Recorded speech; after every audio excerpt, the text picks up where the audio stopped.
روی از تشبوس و غمخوری‌های اساسگذار صلح و وحدت ملی پیشوای ملت پرزیدنت جمهوری تاجیکستان محترم امامعلی رحمان که پیوسته با مقصد دستگیری کارمندان ساحه تندرستی و بیماران اینچنین به خاطر پیشگیری از پنجشوی بیماری سیریاتی کرونا ویروس انجام داده می شوند و در دایره توجه و دستگیری های منتظم رئیس شهر دوشنبه محترم رستم امامعلی شرکت وطنی اوستا گروه با حس بلند میهن پرستی و صداقت به ارزش های عمومی انسانی اقدام های بشردوستانه خود را ادامه می دهد. با مقصد پیشگیری پنجشوی بیماری های سیریاتی و معالجه گرفتاران بیماری کرونا ویروس از جانب دولت و حکومت مملکت به طور دائمی تدبیرهای ضروری و فوری عملی کرده می شود. ساحه تندرستی یکی از ساحه‌های افضلیت‌ناک حکومت جمهوری تاجیکستان به حساب می رود. رشد سالمی اهالی، دستگیری کارمندان ساحه تندرستی در مرکز توجه راهبری دولت پرزیدنت جمهوری تاجیکستان جناب عالی امامعلی رحمان قرار دارد.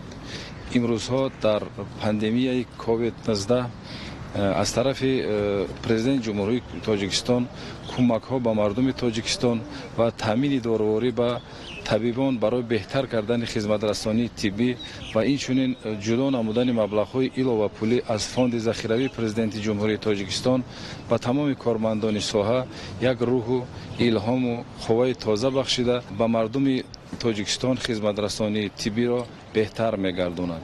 اینچنین امروزها با مبلغ‌های حکومت جمهوری تاجیکستان و تمام مؤسسه‌های تندرستی داروری با طور رایگان تامین می‌گردد. در انبار وزارت تندرستی و حزب اجتماعی اهالی جمهوری تاجیکستان تمام داروری‌هایی که برای طبابت و پیشگیری این بیماری روانه کرده می شود ذخیره می شود. با تلاش های پیوسته رئیس شهر دوشنبه محترم رستم امامعلی تمام مؤسسه های شهر دوشنبه با داروری ها تامین گشته ایستاده است. تلاش های راهبری دولت و راهبری شهر دوشنبه را به نظر گرفته صاحبکاران نیز برای پیشگیری طبابت این ویروس سهم ارزنده خود را گذاشته ایستاده‌اند.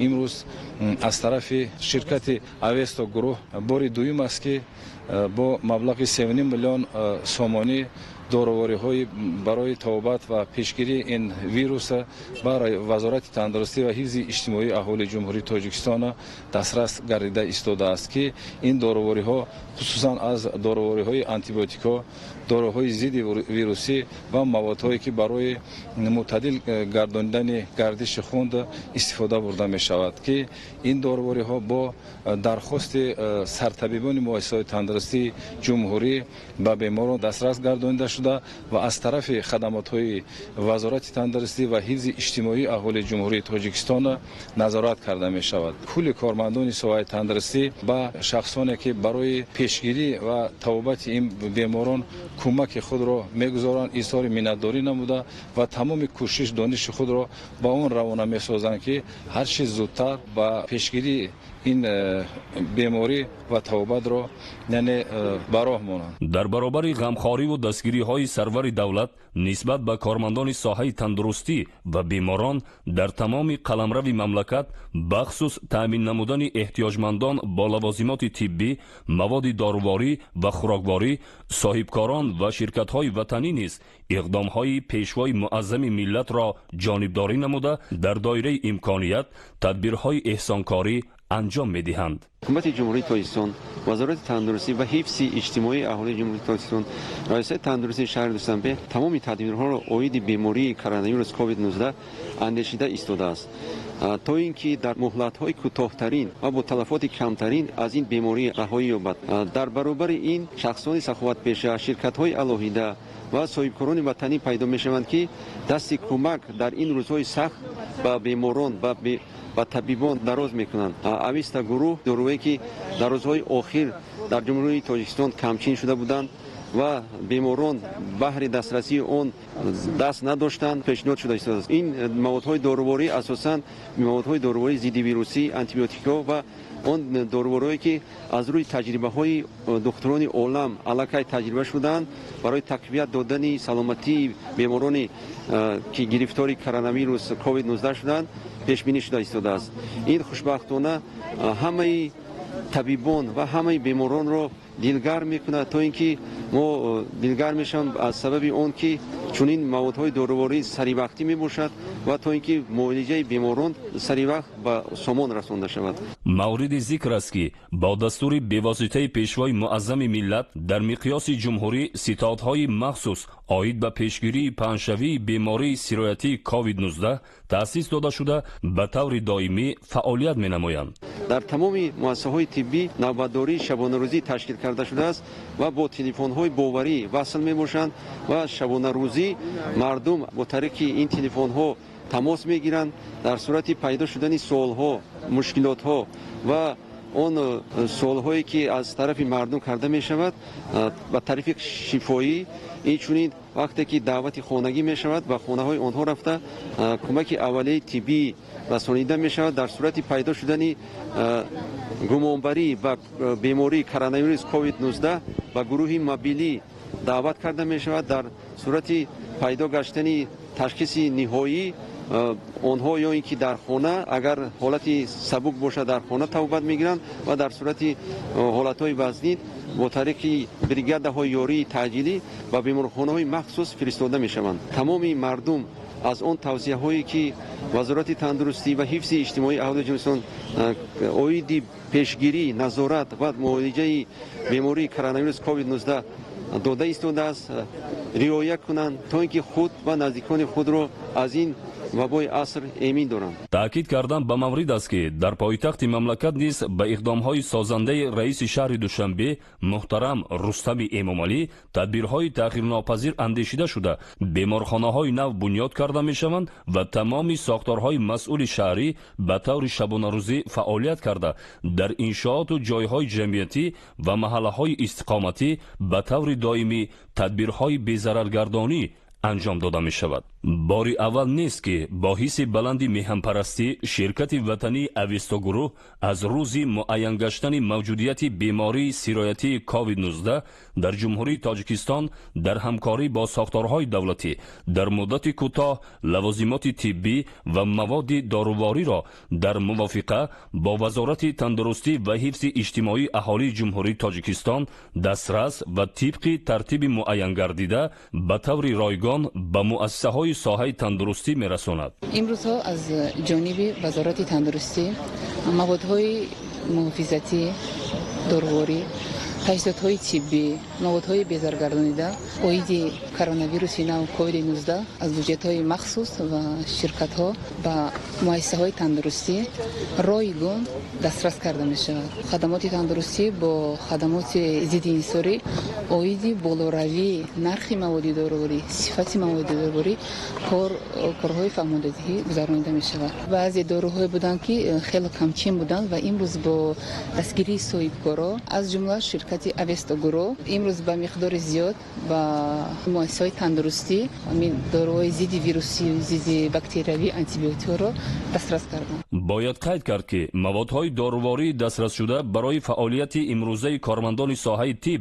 ва пешгирӣ аз паҳншавии бемории сироятӣ ва табобати беморон ниҳоят муҳим ба ҳисоб меравад.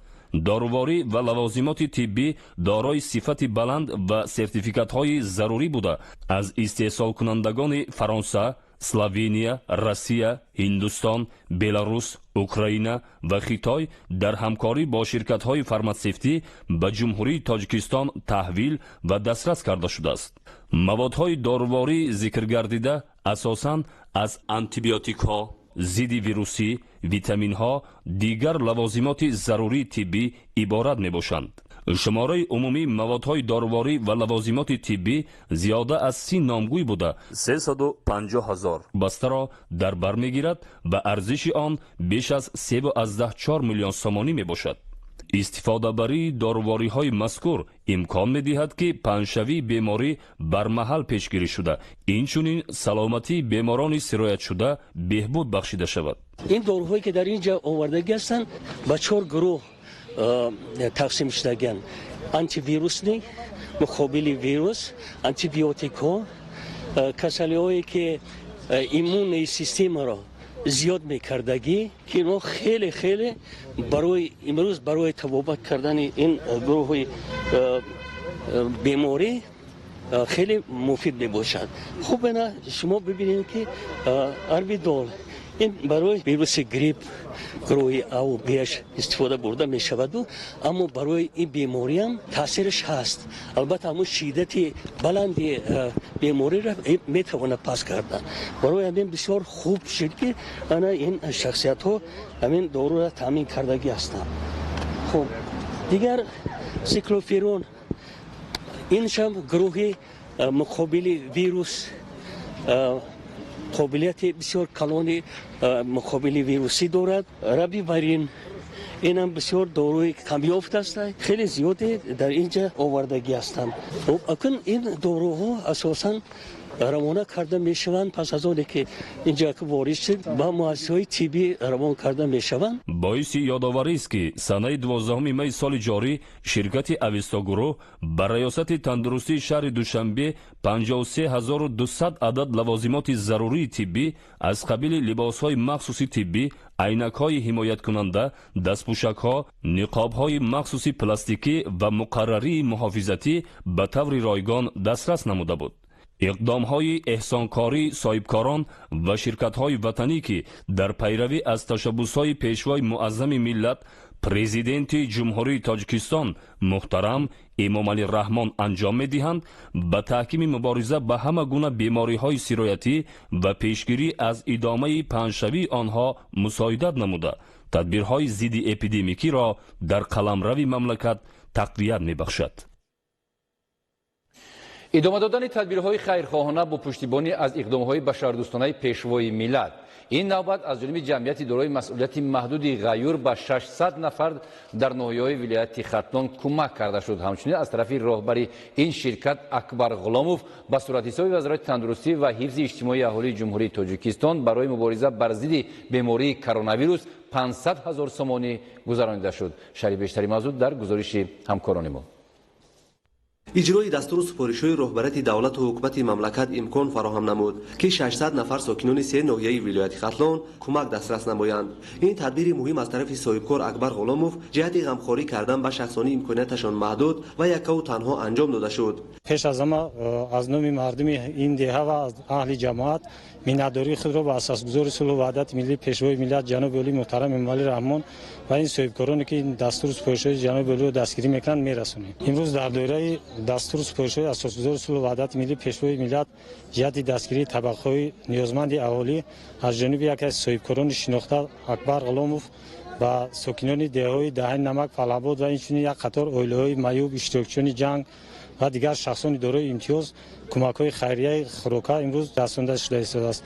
ما قید بیان کنیم که همه ساله صاحبکار این مذکور و ساکنان این دو دهه در عرفه عید جشن کمک خود را منتظم می‌رساند. غیر از این صاحبکار نامبرده اکبر غلاموف در برابر رساندن کمک‌های خیریه در کارهای آبادانی دهانی سهم زیاد گذاشته است. این تدبیر امکان فراهم نمود که استقامت کنندگان ناحیه‌های تیمورملک، دنغره و یوم با مواد نیاز اولیه غذایی تامین شوند. کمک نوبتی به عائله‌های نیازمند، معیوب و سابقه‌داران جنگ و مهنت در ناحیه یوم به 103 نفر، در ناحیه دنغره به 50 نفر و در ناحیه تیمورملک به 450 نفر رسانیده شد. این تدبیر اجتماعی در پیروی به سیاست انسان‌دوستانه اساسگذار صلح و وحدت ملی پیشوای ملت پرزیدنت جمهوری تاجیکستان محترم امامعلی رحمان انجام داده شد. در جماعت دیوتی خرخمیش صاحبکار وطنی اکبر غلاموف اقدام گرفته است که دستور سپارش‌های جناب علی محترم امامعلی رحمان رو سرمشق کار خود دانسته با 460 نفر اویلوی کمبیزوات اشتراکچی‌های جنگ کارمندان تیپ که سهم خود رو اوید و پیشگیری کرونا ویروس گذاشته ایستادند کمک خود رو رساند و ما مینداری خود رو با اساسگذار صلح و وحدت ملی پیشوای ملت پرزیدنت جمهوری تاجیکستان محترم امامعلی رحمان میرسونم که چون این صاحبکارا را دستگیری میکند دست یوری کمک خود رو با اشتراکچی‌های جنگ اویلوی کمبیزوات احتیاجمندان میرسوند. همه ساله انجام دادن این عمل خیرخواهانه از طرف صاحبکار اکبر غلاموف خوشحالی عائله‌های نیازمند را افزون می‌گرداند. مینداری خود رو با پیشوای ملت میکنیم که ما را همین خیلی دستگیری میکنن که ما را در همه جماعت و در همه ماه شریف رمضان در همه کمبودی ما را دستگیری میکنن.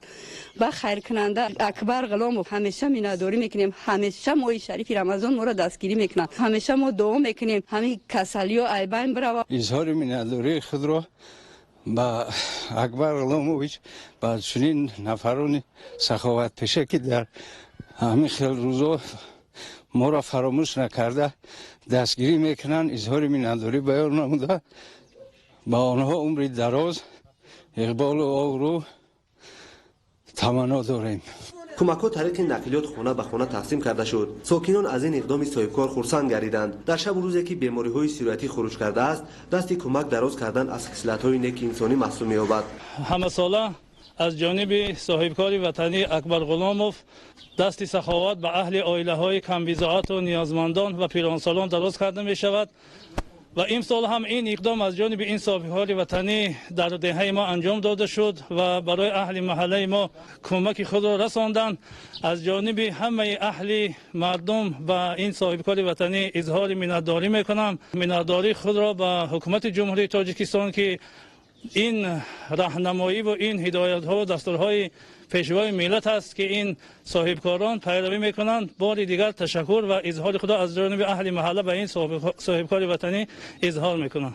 ما منتدارگی خود را از صاحبکار اکبر غلاموف منتدارگی میکنیم که در این ماه شریف رمضان کمک به عائله‌های کم‌بضاعت دستی خود را دراز کرد. این شب و روز دستی کمک دراز نمودند به طبیبان، گرفتاران بیماری‌های سیریاتی، از جمله کووید-19، عائله‌های نیازمند، شخصان یکه و تنها، نفقه‌خوران و سابقه‌داران جنگ و مهنت از عمل‌های نیک انسانی به شمار رفته. این تدبیر در مملکت از جانب تشکیلات و اداره‌ها و دیگر شخصان سخاوت‌پیشه پیوسته انجام داده می‌شود. خوشبختانه امروز از طرف حکومت جمهوری تاجیکستان و صاحبکاران خیرخواه و سخاوت‌پیشه پیوسته در این سمت چاره‌اندیشی کرده می‌شود. در همین زمینه از طرف رهبر جمعیت دارای مسئولیت محدود غیور صاحبکار وطنی اکبر غلاموف اومید به چاره‌بینی‌های پیشگیری این بیماری سیریاتی با نظرداشت وضعیت به عمل آمده و تامین محافظت اهالی از این خطر با صورت حساب وزارت تندرستی و حفظ اجتماعی اهالی جمهوری تاجیکستان با مبلغ 500,000 سومونی و به حکومت ناحیه یوان ولایت ختلان 130,000 سومونی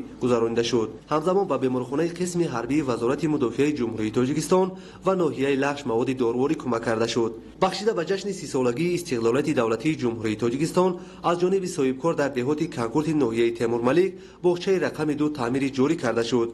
انشاءات ساحه اجتماعی قبلا برای 76 نفر کودک خدمت میرسانید. بعد تعمیر برای 170 نفر پیش بینی گردیده است. برای پورا نوسازی کردن باغچه 4 میلیون سومونی پیش بینی گردیده است. 3 میلیون سومونی برای تعمیر و 1 میلیون سومونی دیگر برای تجهیزات. روزهای نزدیک تجهیزات ضروری به پورگی رسانیده شده. باغچه در دهات کانکورت برای 170 نفر کودک خدمت رسانی را آغاز خواهد نمود. بخشیده به 30 سالگی استقلالیت دولتی جمهوری تاجیکستان در جماعت دهات کانکورت از طرف صاحبکار اکبر غلاموف باغچه رقم 2 از تعمیر برآورده شد که مبلغ عمومی خرج شده 3 میلیون سومون را در بر میگیرد. باغچه رقم 2 با تمام تجهیزات حاضر زمان از تعمیر برآورده شد. امروز صاحبکاران در پیروی به اقدام‌های انسان‌دوستانه پیشوای ملت محترم امامعلی رحمان عمل‌های خیرخانه را انجام می‌دهند. رسانیدن کمک به 600 عائله در ولایت ختلان خوشحالی هر یک نفر را افزون گردانید و من بعد نیز همین گونه تدبیرها از جانب این صاحبکار انجام داده می‌شود. نورعلی صفامیدین، مهرود جمعت، مقصد اخبار. بیننده‌های عزیز، شما را با خبر و گزارش‌های تازه در نشرهای منبعی برنامه‌های تلویزیونی اخبار که شما امروز پیشنهاد شما می‌گردند آشنا می‌سازیم. سلامت باشید.